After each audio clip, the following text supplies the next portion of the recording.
Bismillahirrahmanirrahim. Nah, sekarang tumit antum buka. Bukan itunya dirapatkan, tumitnya dibuka. Bukan, dibuka. Afwan. Ya, ini dibuka. Nah, seperti itu.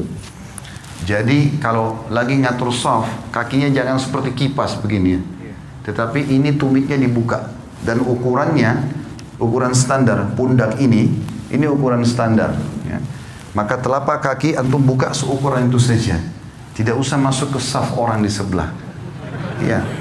Ini serius memang karena kadang-kadang ada orang badannya kecil kakinya besar gitu kan. Atau dia ikuti sejadahnya. Nah, ini manfaatnya kalau kaki rapat begini, otomatis betis juga ketemu, pundak pun ketemu. Ini yang masuk dalam hadis Nabi SAW. Siapa yang sholat seperti ini tidak akan dimasuki oleh syaitan di antara safnya. Sebagaimana Nabi SAW mengatakan, rapatkan dan luruskan saf kalian, jangan buat ada celah buat syaitan. Karena kalau dia ada, dia akan mengganggu sholat. Oke? Sekarang antum balik ke sana, balik ke teman-teman supaya dilihat tata cara sholatnya. Coba takbir Allahu Akbar seperti yang kita sudah pelajari. Ya, ininya dihadapkan ke depan, ini rapat ya. Ini jarak kurang lebih 1 jengkal dari sini. Tidak usah dikakukan tangannya. Coba, ya, ininya juga sejajar sama ini atau sejajar sama kuping. Ini nggak usah ikut pundaknya, tangannya aja. Ya, antum nggak usah takut, saya tidak hukum. Coba dilenturkan saja, lihat saya, dilenturkan saja tangannya. Nggak usah kaku. Ini semuanya ke depan dan rapat. Sejajar dengan pundak atau sejajar sama kuping, ya. Ya.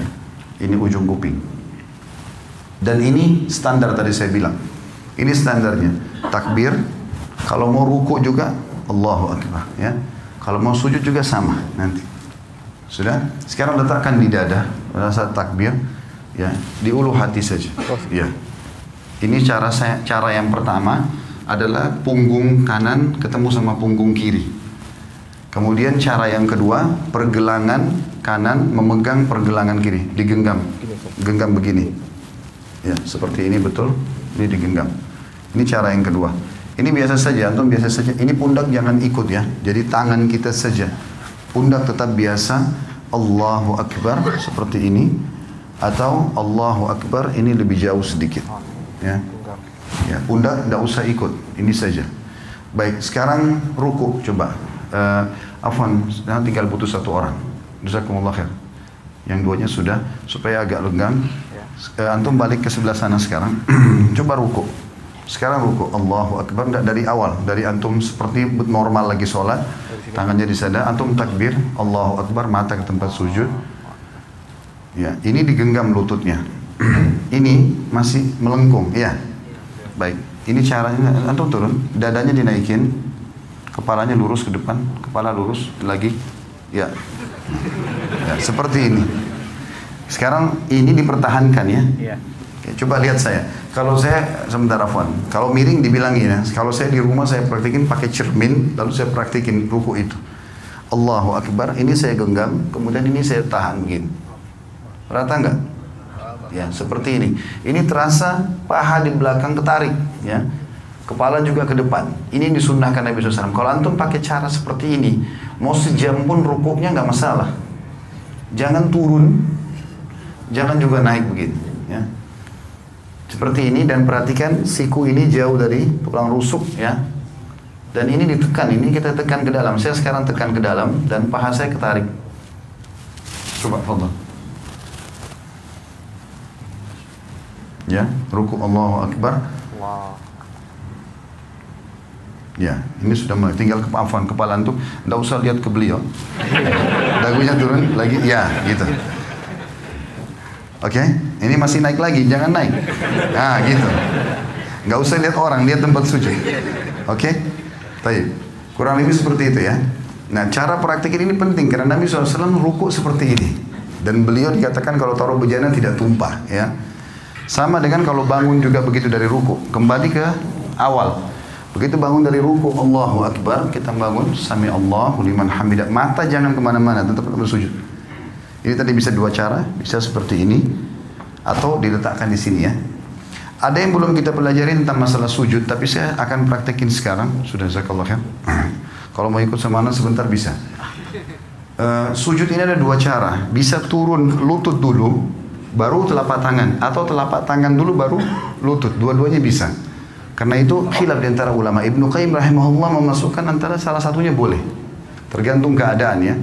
Cuma yang perlu diperhatikan, kata Nabi SAW, aku diperintahkan sujud dengan 7 anggota tubuh. 7 anggota tubuh. Satu itu dahi sama hidung. Maaf, biar hidung antum rasa pesek, tetap harus kena tempat sujud. Tidak boleh kepalanya begitu, ya, sehingga hidungnya nggak kena. Ini satu paket. Kalau nggak sah ini.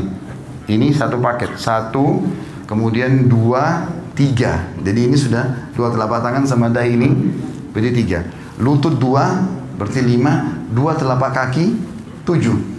7 anggota tubuh ini. Nah, caranya adalah Nabi SAW, kata Ibnu Mas'ud, kami dilarang oleh Nabi SAW untuk sujud seperti anjing sedang duduk. Perhatikan kalau anjing duduk, sikunya kesentuh tanah kan?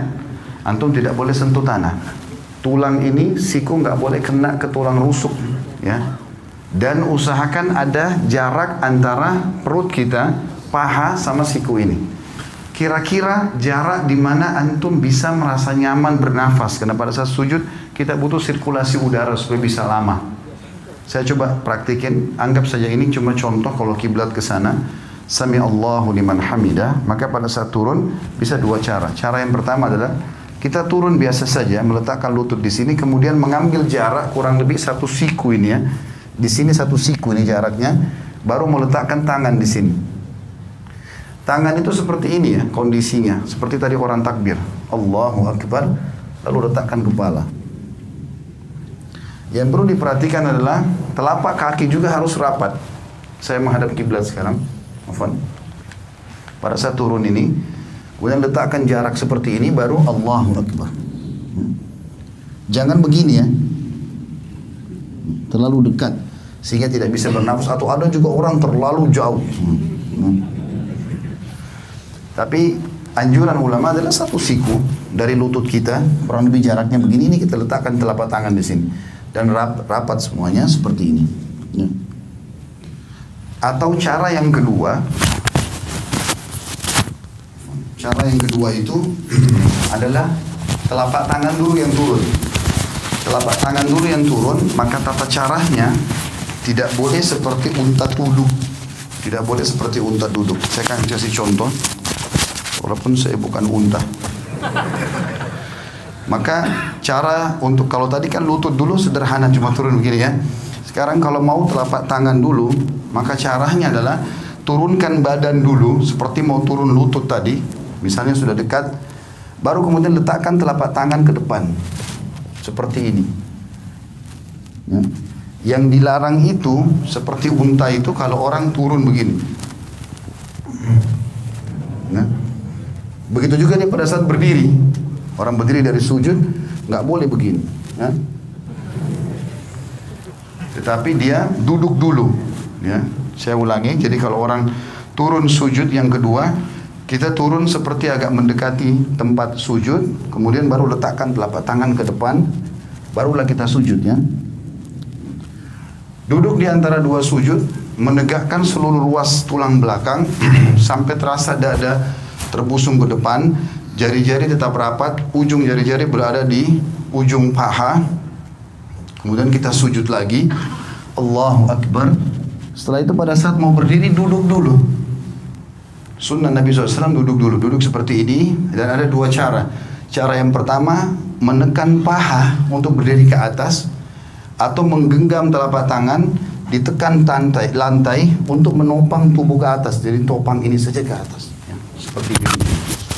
Dan kita tidak boleh sebagaimana tadi saya bilang berdirinya seperti unta itu, ya. Terakhir tinggal masalah tahiyatnya saja. Tahiyat ini khilaf di antara ulama tentang 2 jenis duduk. Namanya iftirash atau tawarruk. 2 ya. Iftirash atau tawarruk. Apa itu iftirash? Iftirash itu duduk seperti di antara 2 sujud. Itu namanya iftirash, ya. Kalau tawarruk, warak itu artinya bokong. Kita meletakkan bokong kita di tanah. Nah ini khilaf ulama. kapan dikerjakan iftirash, kapan dikerjakan tawarruk. Imam Syafi'i rahimahullah berkata, duduk tawarruk, tahiyat seperti ini. Yang kita duduk, ya, seperti ini.